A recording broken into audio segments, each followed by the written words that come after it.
स्वागत है आप सभी का।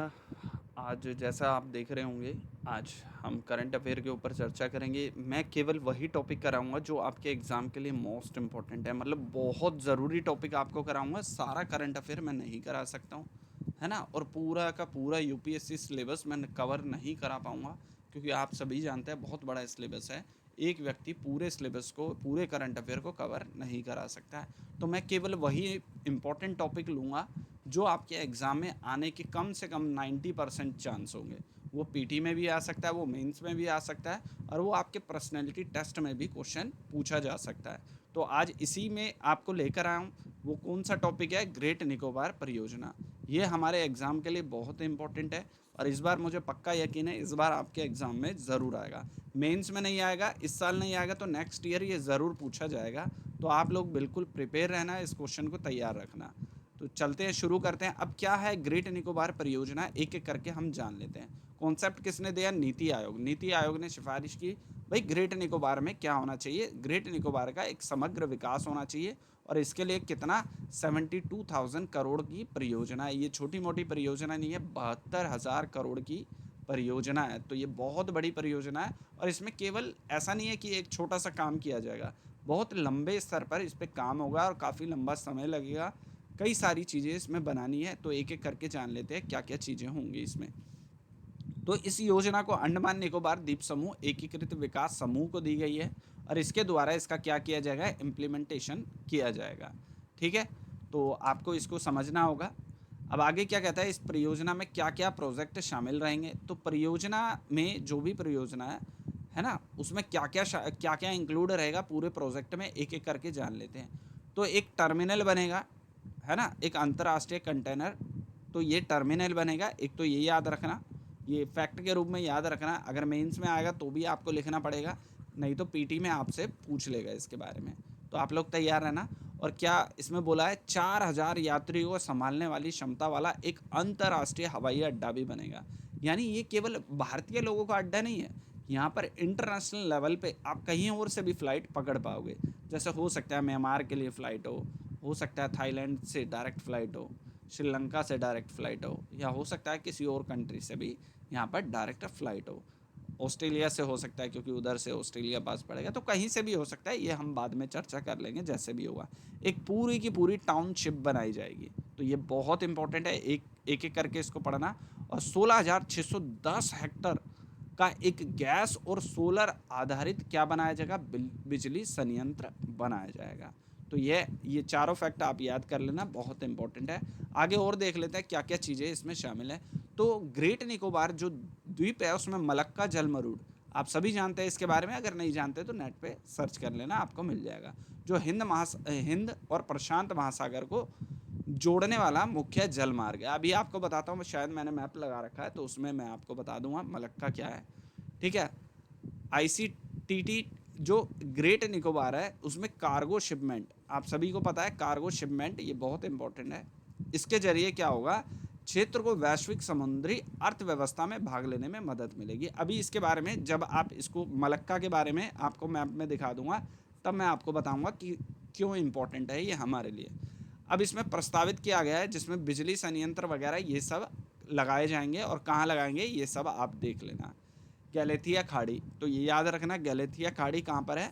अंडमान निकोबार में। ये इंपॉर्टेंट है पीटी के लिए भी और आपके मेंस के लिए भी, हो सकता है मैपिंग में पूछ ले, तो आप तैयार रहना। और ये याद रखना, यहाँ पर कोई मानव निवास नहीं करता। अभी यहाँ पर मानव निवास नहीं करता, पहले करते हैं नहीं करते हैं इसके बारे में अभी हमें नहीं पता है, लेकिन अभी यहाँ पर कोई मानव निवास नहीं करता है। कहाँ पर?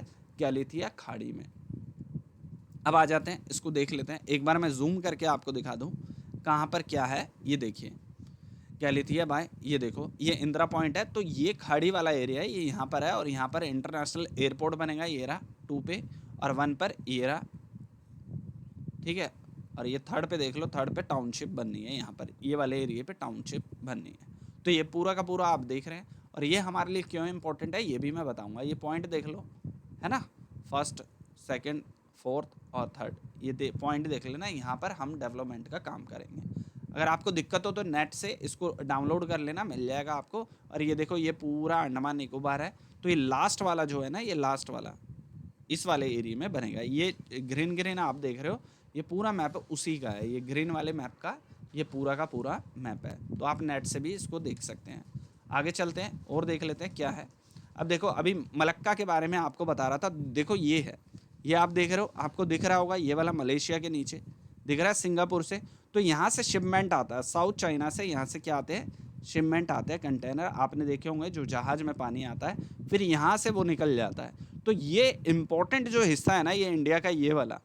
तो यहाँ पर अगर हम ऐसा स्पोर्ट बनाते हैं तो ये भारत के लिए बहुत इम्पोर्टेंट हो जाएगा और हिंद महासागर में भारत एक मजबूती के साथ खड़ा हो पाएगा। तो यहाँ से निकलने वाले सभी जहाज़ों की निगरानी कर पाएगा भारत, और कहीं ना कहीं ये भारत के लिए रणनीतिक रूप से बहुत इम्पोर्टेंट है, क्योंकि चीन आप देख रहे हो किस तरीके से धीरे धीरे हिंद महासागर में अपने वर्चस्व को बढ़ा रहा है, और भारत को इसको कंट्रोल करने के लिए यहाँ पर शिपमेंट बनाना बहुत ज़रूरी है। इससे भारत की इकोनॉमी भी डेवलप होगी और काफ़ी सारे भारत को फ़ायदा होगा, रणनीतिक फ़ायदा भी भारत को होगा। तो इसको देख लेना, आपके लिए इम्पोर्टेंट है, ये मैंने आपको बता दिया।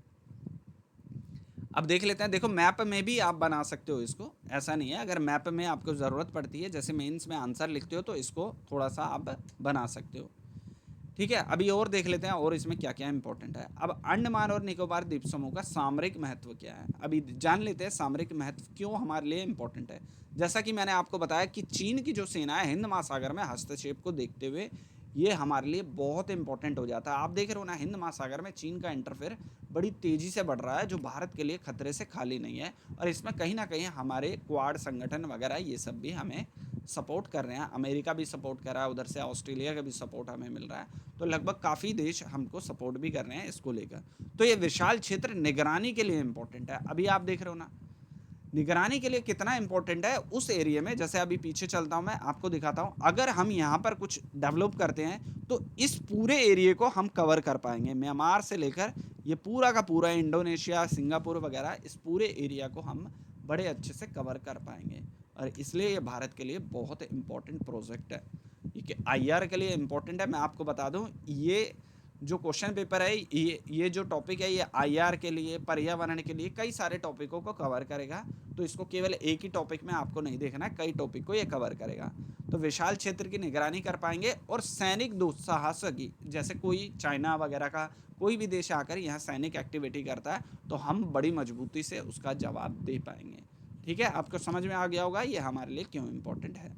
अब भारत की समुद्री अर्थव्यवस्था को बढ़ावा मिलेगा। जैसे मैंने आपको बता दिया, जब कंटेनर शिपयार्ड बन रहा है, सारी चीज़ें बन रही है, तो ये भारत की इकोनॉमी को बहुत फ़ायदा देगा।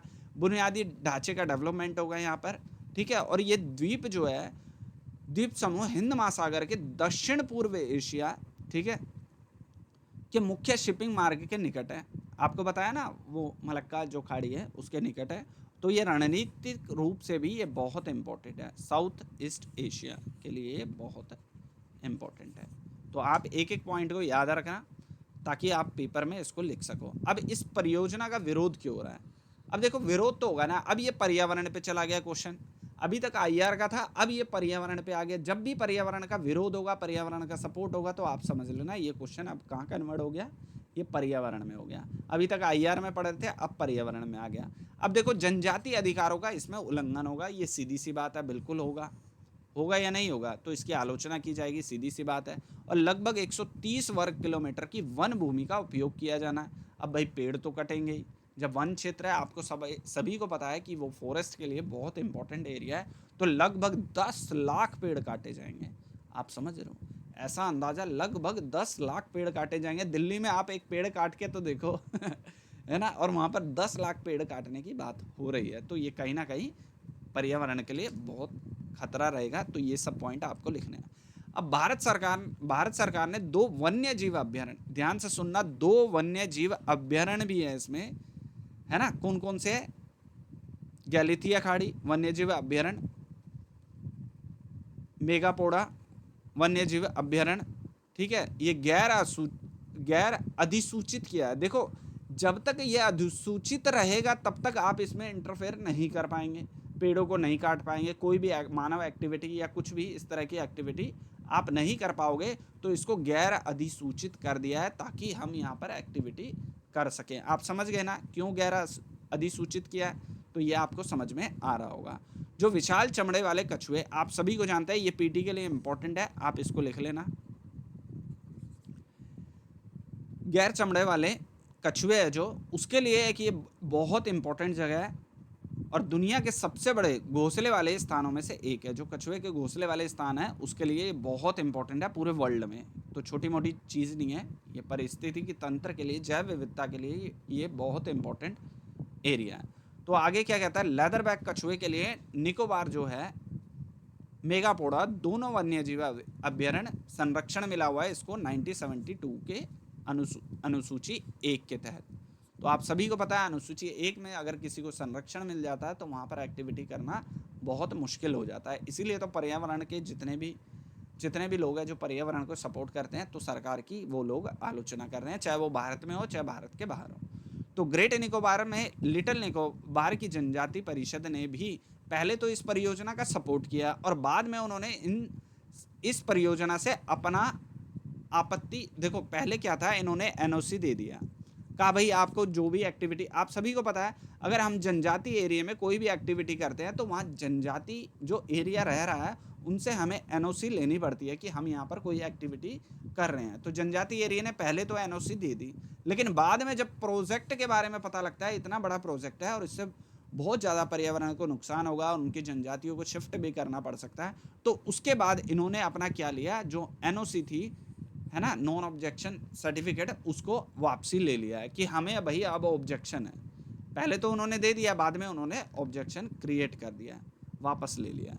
ठीक है, अब जनजाति परिषदों का कहना है, अब जो वहाँ की जनजाति है अंडमान निकोबार वाली, उन जनजातियों को कहना है कि प्रशासन ने आदिवासी आरक्षित भूमि के उपयोग के बारे में महत्वपूर्ण जानकारी छिपाई थी। यानी कि उन जनजातियों का कहना है कि हमसे जानकारी छिपाई गई और जल्दबाजी में आदिवासियों से सहमति ले ली, क्योंकि अगर उस एरिया में भारत सरकार को कोई भी काम करना है तो वहाँ की जनजातियों से एनओसी लेना बहुत ज़रूरी होता है। अगर आप किसी भी जनजाति एरिया में कोई भी एक्टिविटी करते हैं तो एनओसी लेना कंपलसरी है।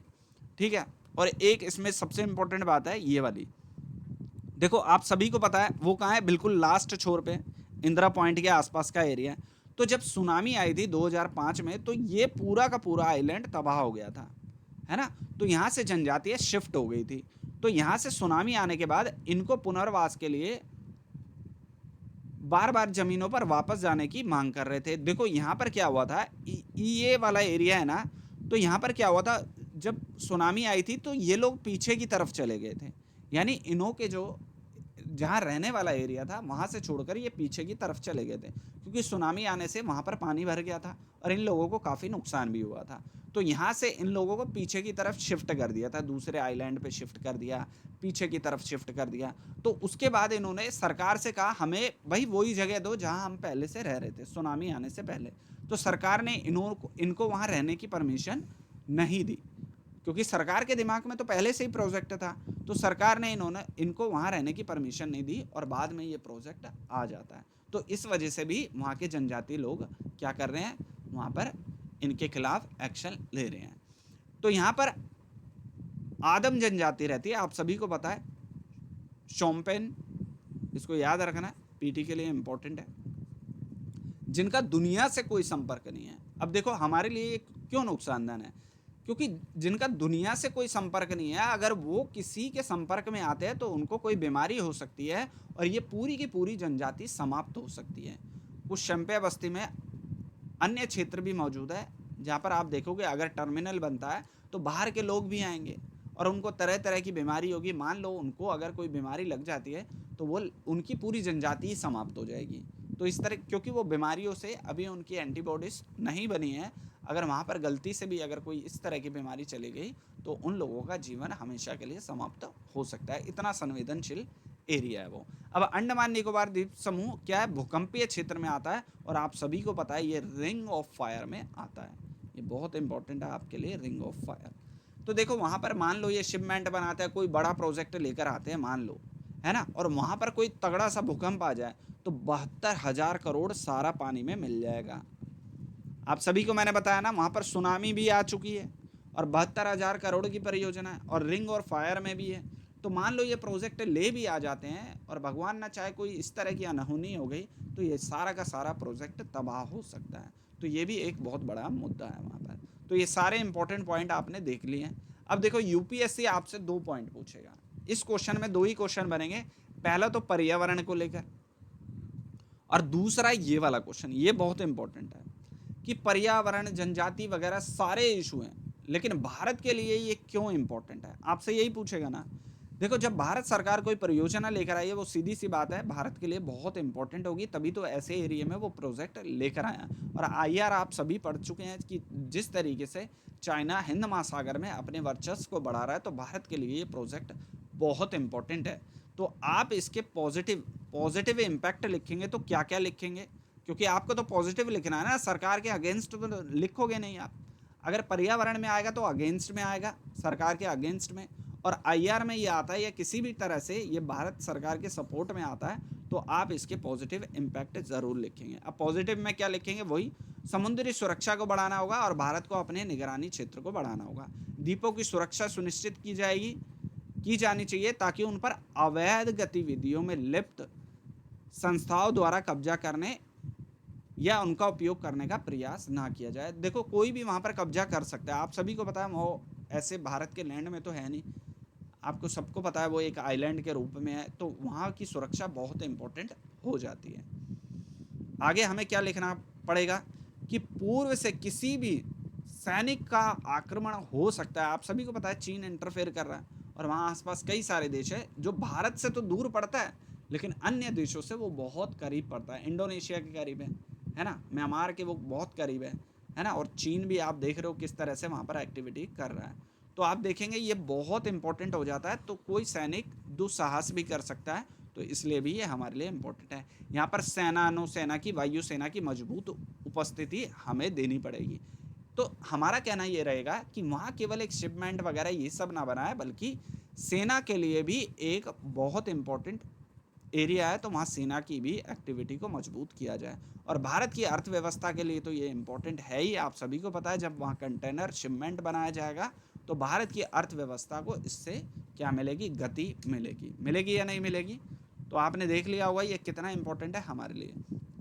लोगों और वस्तुओं की तीव्र आवाजाही होगी, तो आप सभी को पता है जब इस तरह का कंटेनर और इतना बड़ा टाउनशिप बनेगी तो वहाँ लोगों की एक्टिविटी बढ़ेगी, वस्तुओं का तीव्र आवाजाही होगी, जिससे क्या होगा, हमारा डेवलपमेंट होगा और बेहतर परिवहन संचार व्यवस्था वहाँ पर हो जाएगी। इससे क्या होगा, पर्यटकों की भी क्षमता बड़ी तेज़ी से बढ़ेगी। तो आप देख रहे हो ये 72,000 करोड़ का प्रोजेक्ट आएगा, तो ये सारे फायदे हमें होने जा रहे हैं। तो इसका नुकसान भी है और इसके फायदे भी हैं।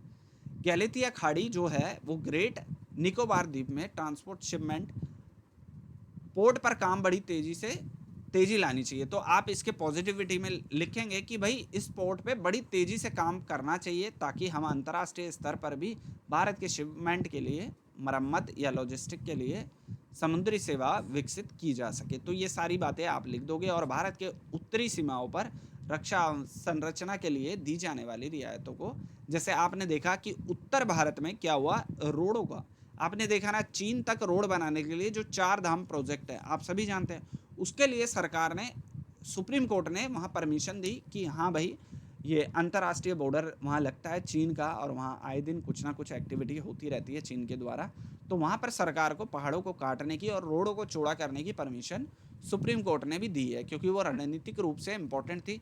तो आपको ये लिखना है, जब हम उत्तर भारत को पर्यावरण के लिए छूट दे सकते हैं, तो इसी तरीके से हमें एक अंडमान निकोबार में भी रियायत दे देनी चाहिए, क्योंकि वो हमारे लिए बहुत इम्पोर्टेंट एरिया है। समझ में आना, उत्तर भारत में 4 धाम प्रोजेक्ट को भी तो परमिशन दी है ना, तो हम अंडमान निकोबार को परमिशन क्यों नहीं दे सकते। तो आपको ये सारे पॉइंट इसमें लिखने पड़ेंगे। आपको समझ में आ गया होगा, ये आपके एग्ज़ाम के लिए बहुत इंपॉर्टेंट है, आपको लिख रहा हूँ। मैं केवल वही टॉपिक कराऊंगा जो एग्ज़ाम में आने के लगभग पूरे चांस रहेंगे। ये देखो कैसे भी आएगा क्वेश्चन, आपको अभी बता रहा हूँ, ये क्वेश्चन आपके एग्ज़ाम में ज़रूर आएगा। तो आप इसको अच्छे से तैयार कर लेना, और जो मैं कह रहा हूँ वो एग्ज़ाम में आएगा, इतना तो आपको पता ही लग गया होगा। ठीक है, तो ये ज़रूरी है। और ऐसे ही मैं इंपॉर्टेंट टॉपिक लाता रहूँगा। सारा करंट अफेयर मैं नहीं करा सकता हूँ, लेकिन वही कराऊँगा जो आपके एग्ज़ाम में आना होगा। ठीक है, आप सभी का बहुत बहुत धन्यवाद। वीडियो अच्छी लगी हो तो प्लीज़ लाइक, सब्सक्राइब, शेयर ज़रूर कर देना। ठीक है, आप सभी का धन्यवाद।